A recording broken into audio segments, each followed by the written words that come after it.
Fisiología del sistema cardiovascular.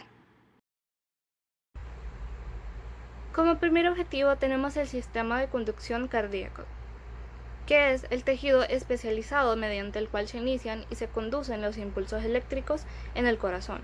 Se puede describir como una intrincada red de cables a través de los cuales y de una manera organizada se van a realizar la transmisión de las microcorrientes eléctricas que generan el movimiento del corazón. Sus principales elementos son el nodo sinusal, el nodo auriculoventricular, el haz de His y las fibras de Purkinje. En un latido normal, el impulso eléctrico es generado por el nodo sinusal, desde donde se propaga a ambas aurículas provocando la contracción auricular. Mediante las vías preferenciales auriculares, el impulso llega al nodo auriculoventricular y, tras retrasar el impulso, lo transmite al haz de His, y este, a través de sus dos ramas, lo propaga a todo el miocardio por las fibras de Purkinje.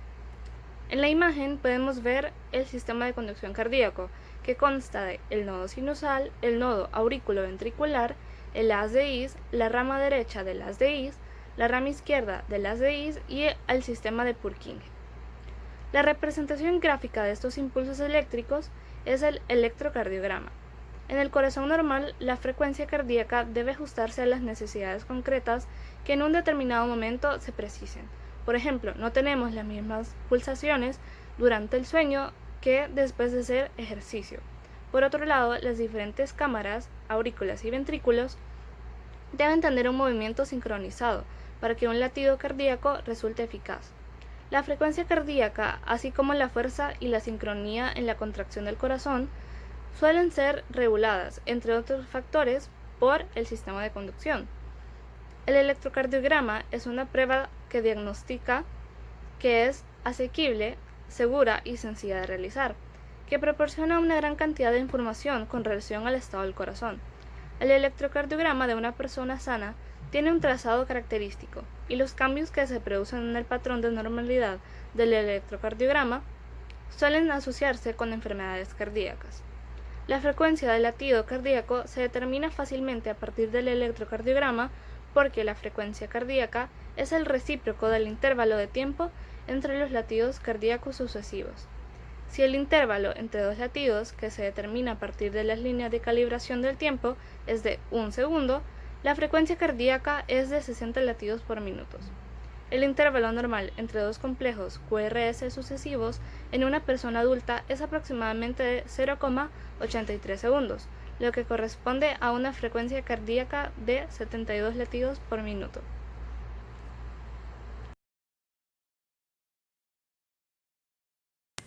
Ritmo sinusal. Ese ritmo más frecuente es un término utilizado en medicina para describir el latido normal del corazón, tal y como se mide en un electrocardiograma. Es un número arbitrario, depende de la edad y las patologías que se pueda tener, pero es un buen esquema de referencia. En un ritmo sinusal normal, los impulsos eléctricos del nódulo sinusal, que es donde se originan, viajan al nódulo auriculoventricular con una contracción adecuada de las dos aurículas. Los impulsos eléctricos del nódulo auriculoventricular se contraen de manera adecuada los ventrículos. El ritmo sinusal normal en un electrocardiograma no descarta el diagnóstico de infarto de miocardio agudo. Las ondas P sinusales en el ritmo sinusal, las aurículas se despolarizan por el impulso generado en el nodo sinusal, situado grosso modo en la región posterior de la esquina superior derecha del corazón, por lo que la despolarización se realiza de arriba hacia abajo, de derecha a izquierda y de atrás hacia arriba, de atrás hacia adelante, perdón. Si la onda P no cumple con esta característica, es muy probable que el paciente presente un ritmo auricular ectópico, que es el inicio del estímulo en otro sitio de la aurícula o que los electrodos estén mal colocados.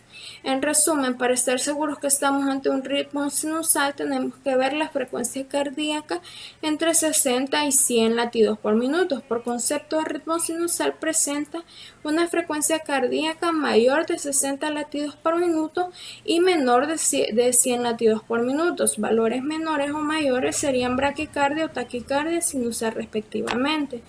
El intervalo RR debe ser constante Cada onda P debe ir seguida de un QRS. El intervalo PR debe ser igual o mayor de 0.12 segundos. El hallazgo de un intervalo PR corto junto con la onda delta son signos de la presencia de una vía accesoria. Al ser transmitido el estímulo por otra estructura no perteneciente al sistema de conducción normal, no se considera un ritmo sinusal normal. También puede haber intervalo PR en un ritmo auricular bajo o en la estimulación auricular retrógrada, de un ritmo nodal. En este caso, ninguno de los dos es un ritmo sinusal. Gracias. El electrocardiograma proviene de la palabra alemana Elektrokardigan. Este puede considerarse como un paradigma de pruebas, ya que si bien su exploración atañe en el ámbito de la cardiología, su utilización va más allá de la esfera cardiológica. El electrocardiograma nos proporciona una información básica y fundamental que no es posible obtener a través de otra exploración. Además, su realización es rápida, es sencilla, es segura, no es dolorosa y es relativamente económica. El electrocardiograma es un gráfico en el que se estudian las variaciones de voltaje en relación en el tiempo. Este consiste en registrar en un formato especialmente adaptado, que son tiras de papel milimetrado, la actividad de la corriente eléctrica que se está desarrollando en el corazón durante el tiempo determinado que se está haciendo la prueba. Un electrocardiograma normal no puede exceder de los 30 segundos. La actividad eléctrica del corazón es recogida en el electrocardiograma, se observa en forma de un trazado que presenta diferentes deflexiones, que son las ondas del electrocardiograma, y que corresponden con el recorrido de los impulsos eléctricos a través de las diferentes estructuras del corazón. El electrocardiograma de una persona sana tiene un trazado característico, pero si se llegan a observar cambios que se producen en el patrón de normalidad del electrocardiograma, suelen asociarse con enfermedades cardíacas. Fundamentalmente, el electrocardiograma se utiliza para detectar trastornos del ritmo cardíaco, que pueden ser arritmias, y también se utiliza en el diagnóstico de las situaciones que cursan con un aporte insuficiente de sangre al corazón. Puede ser un infarto de miocardio o una angina de pecho. El electrocardiograma posee una línea guía que se le denomina línea isoeléctrica o línea basal, que puede identificarse fácilmente como la línea horizontal existente entre cada latido. Los latidos cardíacos quedan representados en el electrocardiograma normal por las diferentes oscilaciones de la línea basal, en forma de ángulos, en forma de segmentos, de ondas e intervalos, que van constituyendo una imagen característica que se repite con una frecuencia regular a lo largo de la tira de papel del electrocardiograma. El recorrido en sentido horizontal hace referencia al tiempo transcurrido y la distancia en sentido vertical hace referencia al voltaje que se está produciendo. El papel en el que discurre el registro de la línea es milimetrado, como ya les había dicho anteriormente. Cada cuadrado pequeño del papel mide exactamente 1 milímetro y al observarlo detenidamente nos podemos dar cuenta que 5 cuadrados pequeños forman un cuadrado grande. Este cuadrado grande está remarcado por un grosor mayor en el papel del electrocardiograma. Para que nosotros podamos conocer cómo transcurren los tiempos durante la actividad del corazón, basta con solo recordar que 5 cuadrados grandes en sentido horizontal equivalen exactamente a 1 segundo. En un electrocardiograma normal, cada complejo consta de una serie de deflexiones, que son las ondas del electrocardiograma, que se alteran con la línea basal. Realizando la lectura de izquierda a derecha, se pueden distinguir las ondas P, el segmento PR, el complejo KRS, el segmento ST y finalmente la onda T.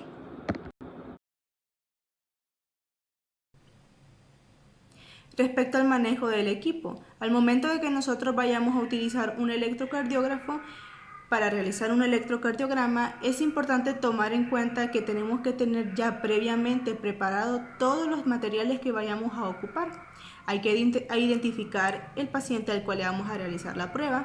Otra cosa importante es la higiene que nosotros tenemos con el paciente. Es importante tener nuestras manos correctamente lavadas, al igual que el uso de guantes. Luego, por supuesto, es importante encender el electrocardiógrafo. Hay que pedirle al paciente que por favor se descubra las muñecas, tobillos y tórax para poder ponerle los electrodos y poder también colocarle el agente conductor. Este puede ser un suero, puede ser alcohol o puede ser propiamente un gel conductor. Hay que colocar los electrodos correspondientes en las extremidades. Hay que evitar ponerlos en prominencias óseas. Es preferible colocarlos en prominencias zonas carnosas. Una vez que hemos colocado los electrodos, es momento de comenzar a configurar el electrocardiógrafo. Si es que este no estuviese programado, para ello lo que necesitamos hacer es fijar la velocidad del papel en 25 milímetros por segundo y el voltaje a 10 milivoltios. Hay que seleccionar la forma en la que lo vamos a realizar, ya sea de forma manual o automática. Si este es manual, obtendremos de 3 a 4 complejos por derivación o de cada derivación. Realizaremos el registro hasta la obtención de 2 derivaciones. Al finalizar, retiraremos los electrodos del paciente y apagaremos la máquina. Si queda un poco de la sustancia conductora que le hemos colocado al paciente, pues lo podemos retirar con una gasa. Respecto a la preparación del paciente, es importante informarle al paciente en qué va a consistir la prueba del electrocardiograma. Luego, es importante pedirle al paciente su colaboración para que por favor éste retire de su cuerpo objetos eléctricos como vienen siendo los relojes y celulares, entre otros, porque estos pueden llegar a interferir la señal al momento de realizar el electrocardiograma, al igual que es importante que el paciente retire sobre todo de las zonas en las que vamos a poner los electrodos, relojes, pulseras, cualquier objeto metálico para que este no sea capaz de interferir con la señal. Hay que empezar pidiéndole al paciente que por favor se vaya descubriendo las zonas como el tórax, los tobillos y las muñecas, ya que ahí pues vamos a proceder a colocar los electrodos. Le vamos a pedir al paciente que se coloque en decúbito supino. Hay que pedirle al paciente que por favor mantenga los brazos un poco pegados, pero que no estén en contacto con alguna otra superficie. Es importante que el paciente respire con normalidad y que no hable durante la prueba. Le aplicaremos el gel conductor al paciente, pues en las zonas ya antes mencionadas, y procederemos a tomar el electrocardiograma. Antes de retirarle los electrodos al paciente es importante revisar que el electrocardiograma se haya realizado con éxito. Respecto a la técnica utilizada, el electrocardiógrafo ofrece una amplia gama de usos.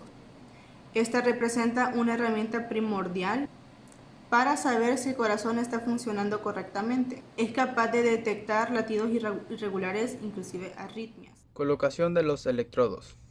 Los electrodos periféricos son 4 y estos son colocados a las extremidades. Normalmente se diferencian por colores. El electrodo R va en el brazo derecho, evitando las prominencias óseas. El electrodo L va en el brazo izquierdo, también evitando las prominencias óseas. El electrodo F va en la pierna izquierda, evitando las prominencias óseas. El electrodo N va en la pierna derecha. Este es neutro. Los electrodos precordiales son 6 y van colocados en la región precordial. El electrodo B1 en el cuarto espacio intercostal en el borde derecho del esternón. El electrodo B2 en el cuarto espacio intercostal en el borde izquierdo del esternón. El electrodo B3 a la mitad de distancia entre los electrodos B2 y B4. El electrodo B4 en el quinto espacio intercostal en la línea medio clavicular, línea que baja perpendicularmente desde el punto medio de la clavícula. El electrodo B5 en la misma línea horizontal que el electrodo B4, pero en la línea axilar anterior, línea que baja perpendicularmente desde el punto medio entre el centro de la clavícula y su extremo lateral. El electrodo B6 es en la misma línea horizontal que los electrodos B4 y B5, pero en la línea medio axilar, línea que baja perpendicularmente desde el centro de la axila. Ahora tenemos el uso de otros recursos en el procedimiento para tomar en el procedimiento del electrocardiograma que tenemos que considerar necesarios. Los principales recursos que se necesitan para tomar un electrocardiograma son los siguientes.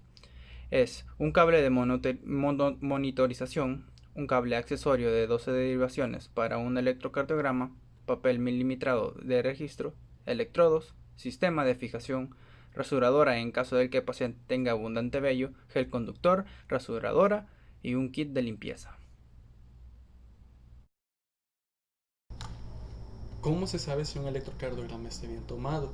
Para determinar si ya se está bien realizado es necesario comprobar los siguientes pasos, entre los cuales vamos a tener el nombre del paciente, ya que este es uno de los errores más frecuentes que se dan a la hora de tomar un electrocardiograma. Vamos a tener la fecha y la hora, ya que estos nos ayudan a determinar si ha habido alguna alteración en el electrocardiograma. Y este es más frecuente cuando se les toma a los pacientes que padecen de una cardiopatía isquémica o arritmias cardíacas. El otro punto es los mínimos artefactos posibles, ya que los artefactos son señales externas del corazón que son registradas por el electrocardiograma. Que estos artefactos los más frecuentes son los movimientos o un mal contacto del electrodo con la piel. Si hay una presencia de pocos artefactos aislados, estos no van a dificultar la lectura del electrocardiograma. Pero si hay varios de artefactos o un electrocardiograma muy artefactuado, esto va a producir muchos errores de diagnóstico. Por lo tanto, si hay muchos artefactos en el electrocardiograma, este se debe de repetir. Tenemos que revisar que estén registradas correctamente las 12 derivaciones, porque es frecuente que una derivación no esté registrando actividad eléctrica o haya mucha presencia de artefactos o debido a una mala conexión de algún electrodo. Cuando esto sucede, se debe colocar bien el electrodo y repetir el electrocardiograma. Este es un error frecuente. Es solo realizar un electrocardiograma de ritmo o de tira larga, ya que estos cuentan de menos derivaciones del electrocardiograma estándar. Este tipo de electrocardiograma es una excelente herramienta para evaluar el ritmo cardíaco durante periodos más largos, pero siempre hay que realizar un electrocardiograma de 12 derivaciones para poder completar el estudio. Tenemos que comprobar la correcta colocación de los electrodos, ya que este es otro de los errores más frecuentes que se dan a la hora de tomar un electrocardiograma. Una mala colocación de los electrodos va a ocasionar una morfología de la QRS en las derivaciones precordiales, ya que van a haber cambios mucho más difíciles de detectar que los anteriormente descritos, pero lo que se debe insistir es una buena colocación de los electrodos. Otro paso es determinar si los valores de velocidad del papel y de la amplitud son normales, ya que tenemos que tener que en un electrocardiograma estándar la velocidad va a ser de 25 milímetros por segundo y una amplitud de 10 milímetros por 1 milivoltio. ¿En qué circunstancias se va a tomar un electrocardiograma de 6 derivaciones y uno de 12 derivaciones? ¿Y qué información nos va a brindar cada uno? Vamos a tener el electrocardiograma de 6 derivaciones, que se va a utilizar para precisar las alteraciones que va a presentar el ventrículo izquierdo, ya sea en su pared anterior y en su pared posterior. La información que se nos va a brindar va a ser que va a registrar el potencial absoluto del punto donde están colocados los electrodos. El electrocardiograma de las 12 derivaciones, nos va a ayudar a diagnosticar si hay alguna anomalía en la conducción eléctrica cardíaca.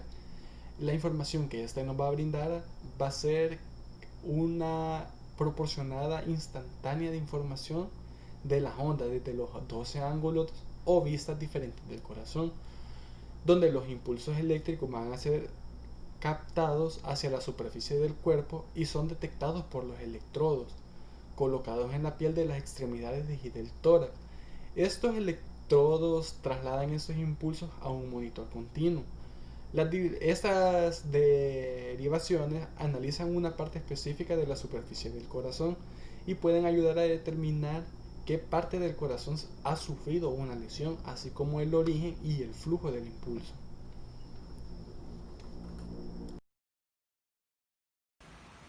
Siempre hablando del objetivo número 5, nos pregunta si el electrocardiograma de 12 derivaciones tiene la misma técnica de colocación de electrodos de la de 6 derivaciones y si su técnica cambia. Del electrocardiograma de 12 derivaciones podemos decir que es una visualización de las ondas en 12 diferentes ángulos de las ondas eléctricas del corazón. Hablando ya esto, podemos decir que se colocan lo que son 4 electrodos en los miembros superiores e inferiores del paciente y se colocan los 6 precordales en el tórax. De esto también decimos las divisiones que tienen estas derivaciones, de las cuales son las bipolares, que tienen carga positiva y negativa, que son en los miembros 1, 2 y 3.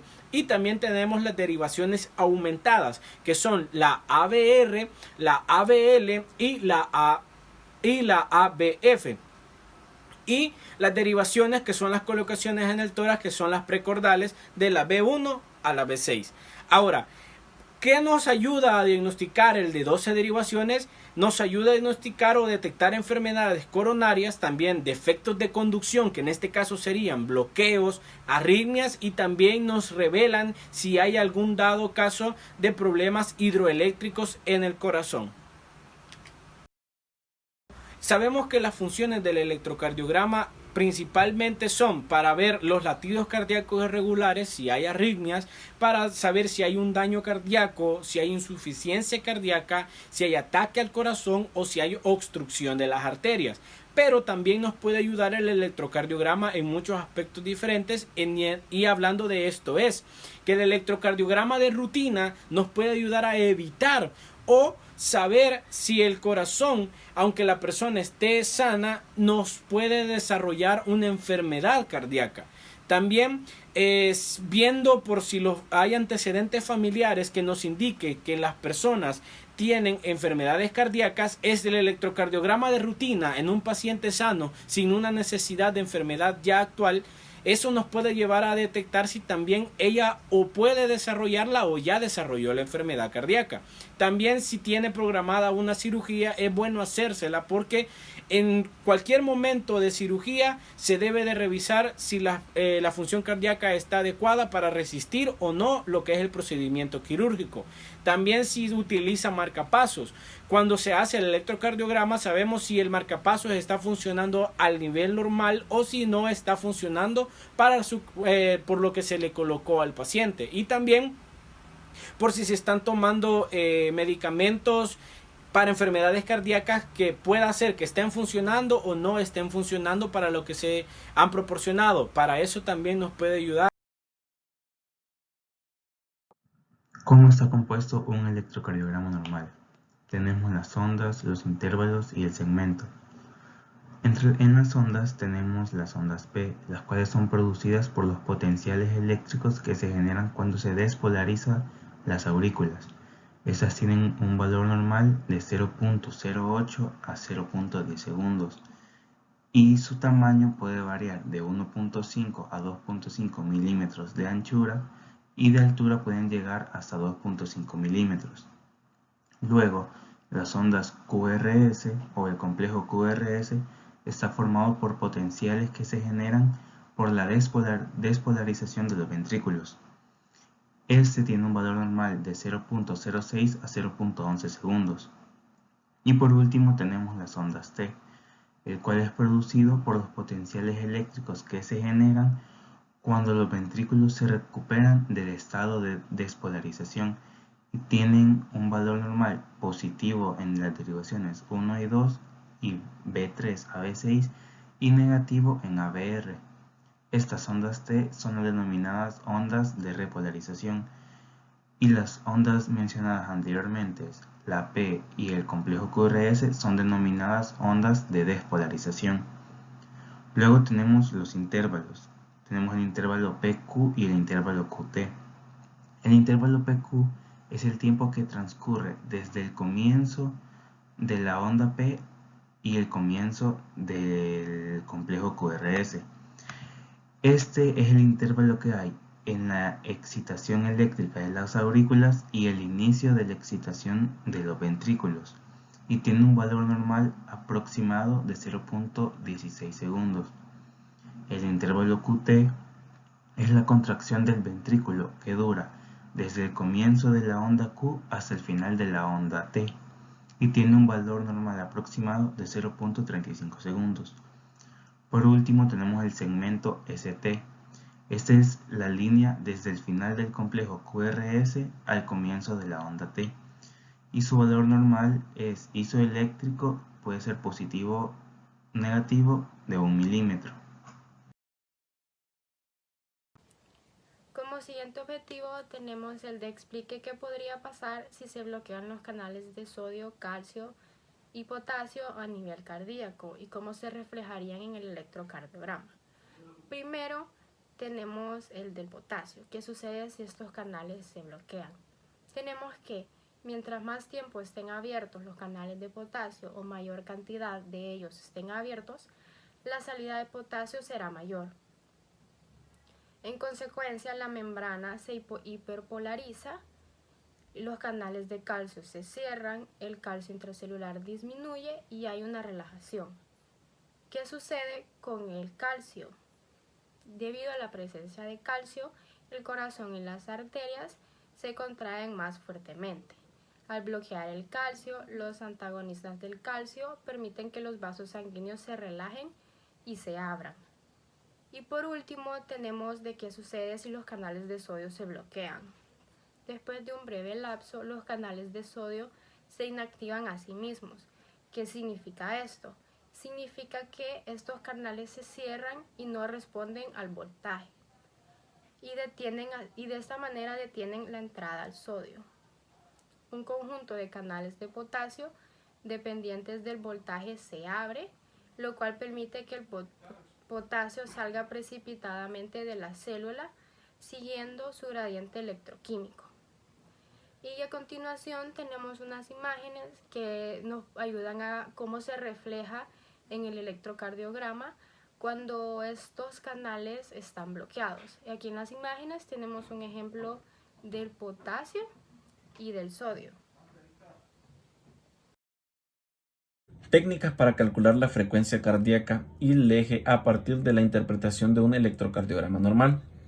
Como primer punto, para determinar un electrocardiograma tenemos que medir la frecuencia cardíaca, y esto lo hacemos para saber si estamos frente a una taquicardia, lo cual significa que tu corazón late demasiado rápido, o una bradicardia, lo que significa que tu corazón late demasiado lento, y una frecuencia cardíaca normal. Ahora, el ritmo regular se puede calcular contando el número de los cuadros grandes y el número de los cuadros pequeños dividido entre 2 QRS.